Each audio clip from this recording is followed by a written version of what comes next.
kumusta at maligayang pagdating sa podcast Quickie ng AI Affairs. Okay, so pag-usapan natin ngayon yung pagbaha ng content na gawa ng artificial intelligence sa internet. Siguro napapansin nyo na, no? Tatalakayin natin kung ano ba itong tinatawag na AI slop, anong epekto nito sa pamamahayag, at yung mas malalim pa na panganib, yung model collapse, na, banta mismo sa future ng AI. So, unahin natin, ano ba talaga tong AI slop? Well, ito yung sandamakmak na content, text, images, kahit video, na sobrang bilis at murang gawin ng AI. Alam mo yon, sa unang tingin, mukha siyang totoo, kapanipaniwala.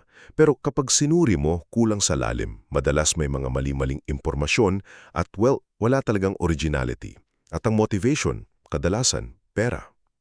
Nakikita natin to sa mga AI-generated e-book sa Amazon, mga peking product reviews, o yung mga SEO heists kung saan binibili yung mga luma pero sikat na website tapos pupunuin ng AI clickbait para lang kumita sa ads. Isang sikat na example dyan, yung Shrimp Jesus, yung weird na image na kumalat online. Ngayon, paano nito sinisira ang pamamahayag? Simple lang, dahil sa tinatawag na zero-click searches, kung saan sinasagot na ng AI yung tanong mo, hindi mo na kailangang i-click yung link papunta sa news website. Grabe to. May isang publisher, ang DMG Media, nag-report sila ng 89% na pagbaba sa clicks dahil lang sa AI overviews ng Google. Imagine that. At habang dumarami ang AI content, bumababa rin yung tiwala natin sa kung anong totoo at peke. Pero may mas malaki pang panganib, at ito yung model collapse. Isipin mo to, kapag ang mga AI ay sinasanay na lang gamit ang data na gawa rin ng ibang AI, unti-unti nilang nakakalimutan yung original data na galing sa tao. Nawawala yung pagka-diverse, nagiging paulit-ulit na sila, parang sirang plaka.